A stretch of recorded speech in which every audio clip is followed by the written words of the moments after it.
Well, hello, folks out there in YouTube land. Got a real interesting show set up for you. Yep, guess who's back? The real Slim Shady has come back, and he wants $100 million. You think that'd be enough? We're going to talk all about that. I was wondering when he was going to do this. He's been waiting forever. I thought he would have done it a year ago. Anyway, the SEC also continues to dominate the Sweet 16. Half the games have already been played, and we had a couple of dominating performances. We're going to talk about that as well. The SEC's kind of killing it, really. But anyway, let's get into the real Slim Shady. We're following a breaking news alert now. Former Tennessee VOLS football coach Jeremy Pruitt is suing the NCAA, saying he is owed $100 million. Alicia Wimberly is at the WKRN.com alert desk with that new lawsuit. Alicia. That's exactly right, Haley. We actually have that lawsuit in hand right now.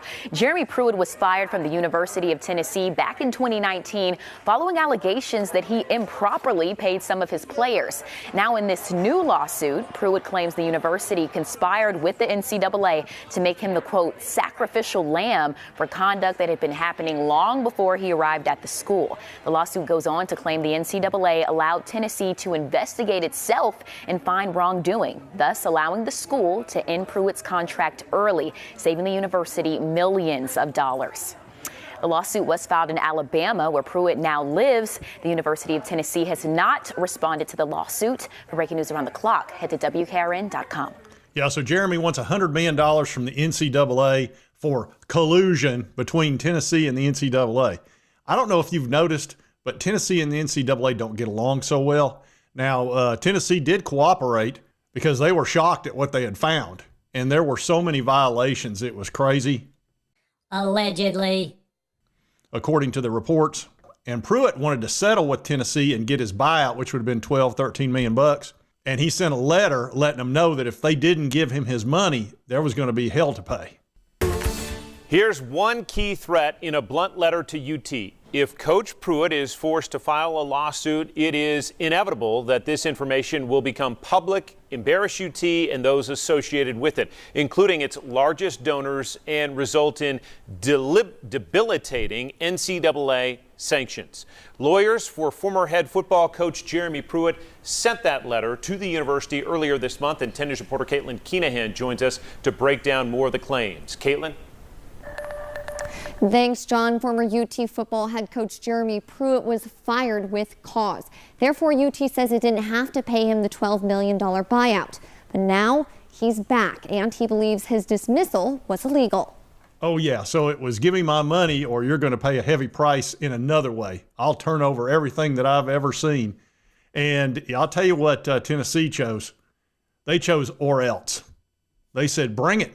We're ready for you. Go right ahead. Well, then you better bring it. Oh, it's already been brought. Yeah, you're not going to intimidate Donde Plowman. You're just not. You can forget it. And you're certainly not going to intimidate Danny White, who wasn't there, who isn't going to put up with that kind of stuff. So Tennessee chose violence. And I can't blame them. Look, this thing stinks to high heavens.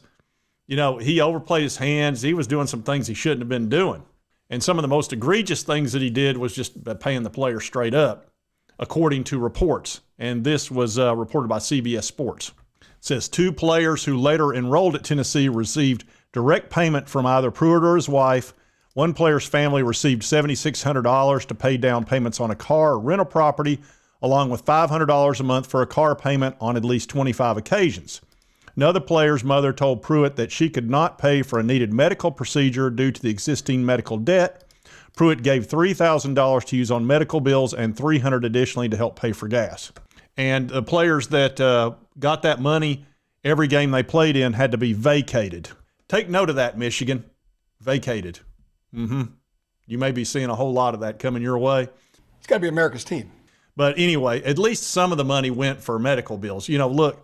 Here's the thing. I never really gave him a ton of grief over some of those payments because you're making $4.5 million a year or whatever it was, and somebody comes to you and their mom's struggling with medical bills and you need him on the field. He's helped you. I have a tough time giving him a ton of grief over that. But the problem is this. It was against the rules, clearly, and he knew it.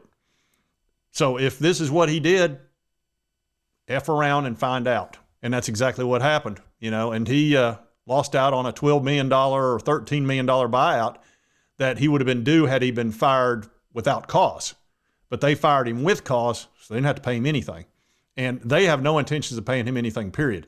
Now, this lawsuit's been filed in Alabama where he wants a jury trial, where he is confident he will find a jury of his peers that will give him a very fair, unbiased ruling. I don't give a piss about nothing but the Tide, baby. Don't give a piss about nothing but the Tide. I love America and I love the Tide, baby. Tide, go get them. Tide, go take them down. And that should be no problem in Alabama finding some unbiased folks. Yeah, no problem at all. So you can see why he filed it down in Alabama instead of Tennessee or where the NCAA is headquartered.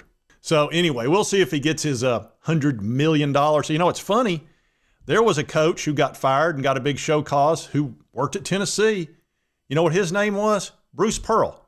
He went on TV and started making money calling games, and then he went to Auburn and made a ton of money there. So it's not like he's being kept from coaching. He can go coach in the pros. He can do color commentary, which ought to be pretty interesting. That guy went in there and scored a touchdown. All right. I would think that'd be very popular. But anyway, he can make money. He can go to the NFL. Guess who else went to the NFL who got a big show cause, or at least one, probably got many more coming? Jim Harbaugh. Never lie, never cheat, never steal. I was raised with that lesson. Harbaugh. Matter of fact, Jim Harbaugh's making $15, $16 million a year. So nobody's stopping Jeremy Pruitt from going to the NFL. If he's that talented, he should be able to at least be a defensive coordinator there and make $2 or $3 million every year. So what's the problem? I'm not really seeing $100 million in his future. That doesn't really make a whole lot of sense to me. No.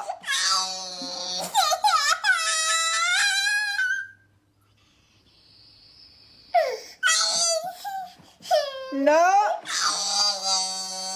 Go to the NFL. Be a head coach there or a defensive coordinator. Or when you're done with your show cause, you can come back to college. So anyway, that seems like an excessive amount, but hey, that's usually how these things start out. I don't think he'll win much of anything on this, but he's probably pretty butthurt about that $13 million. I can understand that. Anyway, let's get into some SEC basketball. We've talked enough about Slim Shady. Last night, a couple of SEC teams just absolutely boat raced. Two teams. Alabama destroyed BYU. That was a game people thought would be close. And then Florida destroyed Maryland. Neither one of those games was even a game. I mean, they kicked them up one side and down the other of the court and just drug them up and down like a rented mule. And all we've heard is the SEC's overrated. I don't think so. You don't usually see that in a Sweet 16 matchup, that big of a victory. Because you can't win, Rock. This guy will kill you to death inside of 3 rounds. You're crazy. What else is new?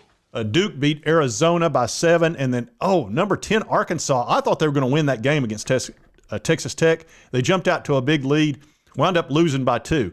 Look, this is a number 10 seed, which means they're ranked about 40th, and Texas Tech at 3 would have been ranked 12th. This is a game Texas Tech should have won easily, but Arkansas is loaded with talent. Tell you what, if Calipari was a good X's and O guy with the talent he's got on that team, they'd have won that ball game, probably by 10 points. I watched some of it, and I'm like, what are you doing? It almost reminds me of Rec League, watching his teams, just super talented guys running up and down the court with no real purpose. Just, hey, use your athletic skills. He just rolls the ball out there for him, it seems like to me. Anyway, SEC was very dominant in the 2 big games they had, the number 1 seed and the number 2 seed of Alabama, and they continue down that path. It's going to be tough for somebody to knock these top SEC clubs out. And then tonight, we've got some big, big games. The other side of the Sweet 16, you got Ole Miss at Michigan State. I don't have a good feel on that game. Michigan, Auburn. I think Auburn will probably beat Michigan. Let's see. Then you got Tennessee at Kentucky. This is a toss-em game to me, 50-50. They've got Tennessee favored by 6, but I think it's going to be a really close and difficult game. And Tennessee had better hit those threes. If they shoot the way they have been, they should be in good shape in this game. If they don't, like they did the first 2 times against Kentucky, it's lights out for Tennessee. And then Houston's playing Purdue. I would think they'll handle Purdue without too much trouble. That Zach Edey's not there anymore.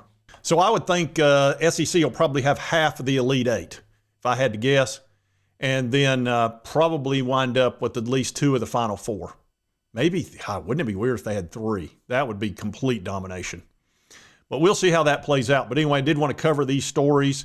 And big game tonight. I mean big. Dadgum Kentucky. We need to win that game, and it's not going to be easy because Kentucky's feeling good.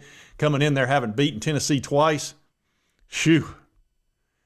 Nick Roush will be so happy if they win that game. But if they don't, guess who will have something to say about it? This guy right here.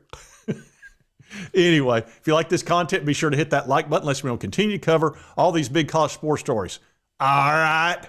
And if you hadn't subscribed, hit this little button right over here. It won't cost you a dime. Help you get my videos. And right over here is the most recent video YouTube. Thanks, you'll enjoy. We'll see you next time on Sports Talk J. A proverb that tells us revenge is a dish that is best served cold.